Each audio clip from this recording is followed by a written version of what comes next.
And so Lisa, that was fun. We did a lot of shopper examples, a lot of lurker examples, some toothaches, some Invisalign.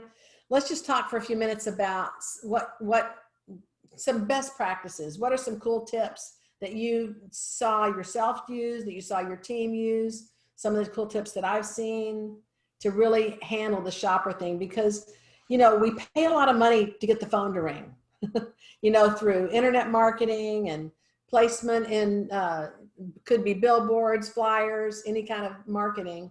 And so that call coming in, the better job we do at converting that person into an appointment, even if it's a limited exam or even a look-see appointment or a possible free consultation, that is maximizing our service to the community. And so if we don't convert any, that's not very good. If we convert half of them, that's pretty good. If we can convert a little over half, that's even awesome. We're probably not going to convert everyone, but the better job we can, I think it really serves the practice, serves the patient, because they wouldn't be calling us if they didn't want to get taken care of. Right. There's a reason they picked up the phone. Exactly. Exactly. So what are some of the best practices you've picked up in your years of dentistry? Well, I think if it's a shopper lurker, you know, they're picking up the phone because they either really have to go in. Maybe they're not excited about going in, or they hate the dentist, but they have to go in. So they're shopping for someone who is either going to make them less fearful, who's not going to be expensive, but you don't know unless you listen and you build a little bit of trust in that phone call. So the most important thing is not to worry about scheduling at the beginning, but to listen to why they're calling you. Why did you call us, right? Listen, listen, listen. And then confirm what they're listening, you know, like, you know, you're so good at repeating it back, and that they really feel heard, because they're going to call maybe 2 or 3 other places too, right? If they're just shopping. So what makes you different? Well, you're going to listen to them instead of just saying, well, crown costs $1,100. Thanks for calling. Let us know if you want to schedule. Exactly. I love that. And I ask why you're calling today. Sounds like you maybe been a while since you've been to the dentist. Can you tell me a little bit more about that? Yeah. Yeah. And when we listen, we can really respond exactly. We actually save more time listening. We think we don't have time to listen, but the more we listen, we're really going to end up answering and addressing their exact situation.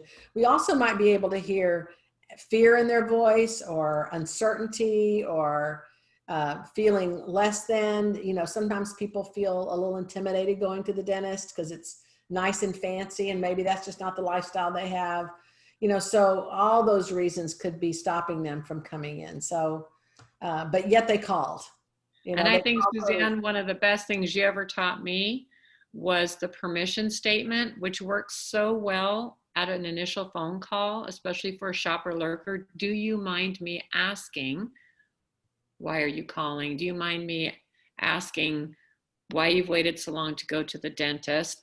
Is when you can build up a relationship, and a little teeny tiny relationship, the start of a trust relationship over the phone. I think it's harder for people not to schedule, where if they simply get their question answered, okay, thanks, I'll let you know when I make my decision or change my mind, goodbye, click.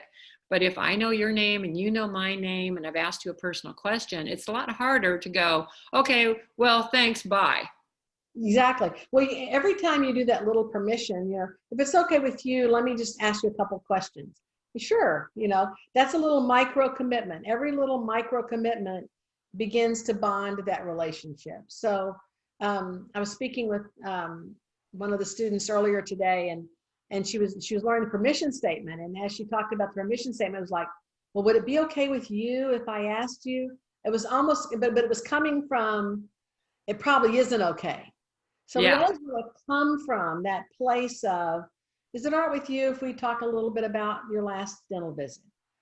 Not like, would it be all right with you if we talked about your last dental visit? You know, like I always was afraid that somebody would say no, because it seemed kind of pushy and personal at first, but everyone always said yes. I was shocked. They always say yes. They always say yes. I know, that's what my experience is too.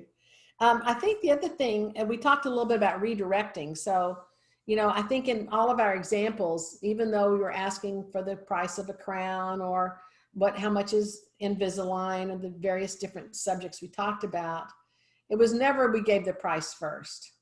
Right. because there's so many factors that go into it. And when you just give the price first, it turns dentistry into a commodity. Right. And so once I know that it's 1100, oops, that's more than the 1050 down the street. I'm going to go move on. So it's like, oh, I'm so glad you called. Thanks for calling. Let me get your name. Tell me Yes, how it's long is this going important to answer the question to the best of your ability without going into a ton of detail about the to. procedure, but it's more important to know why they're calling. Exactly. Well, and to form that relationship. Mm-hmm. Because that when you form that relationship and sort of, it sounds funny, but keep them on the phone so you get a chance to warm up to each other. You want Right. to keep them on the phone to warm up to each other, because then you can have an even bigger conversation.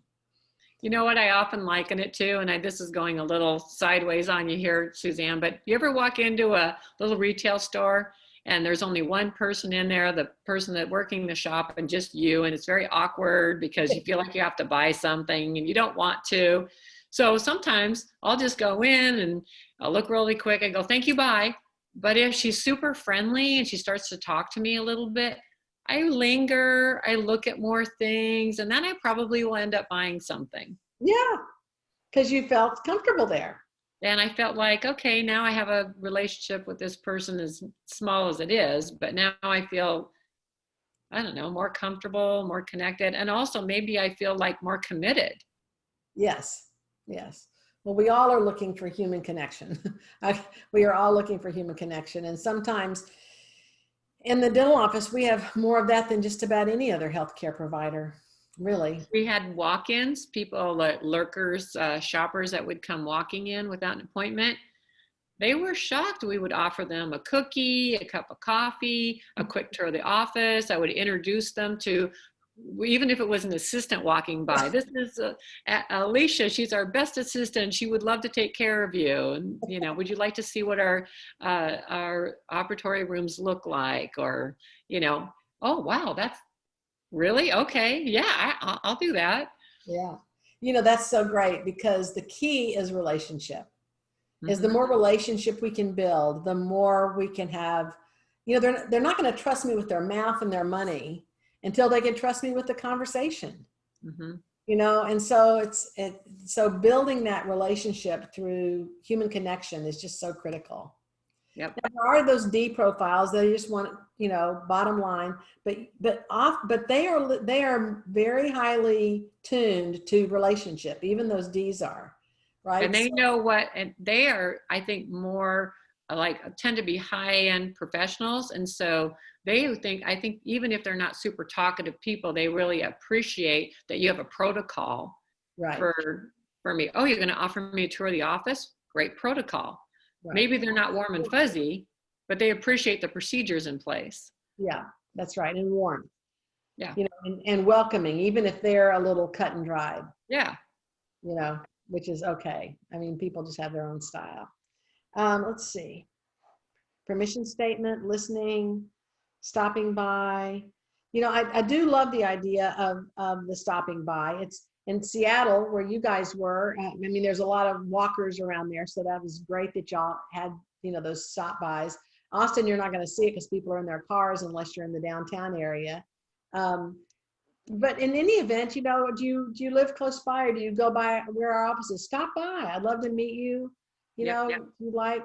I know in COVID, that's a little Yeah, unusual, that's true. Right. but a complimentary consultation, Mm-hmm. you know, come on in. We'll schedule a complimentary consultation for about 15 minutes. You'll get to meet the doctor. We'll, you know, get to meet me. We can talk to you about how we do business and how we take care of your dental health and how we take care of your financial responsibilities at the same time. So you can go over all of that. I think it's good. I think it's really good. Enthusiasm without pressure. How can you say no? Right, exactly. My old boss used to say, enthusiasm melts considerations. Aha. So when you're enthusiastic, that heat just like melts those considerations right down, and they don't even know what hit them, you know. Yep. They can just be in relationship and it works. Okay, well, that's it on that. Thank you so much for this session on lurkers and shoppers, and here's to converting 100% when we can. Thanks, Lisa. Bye.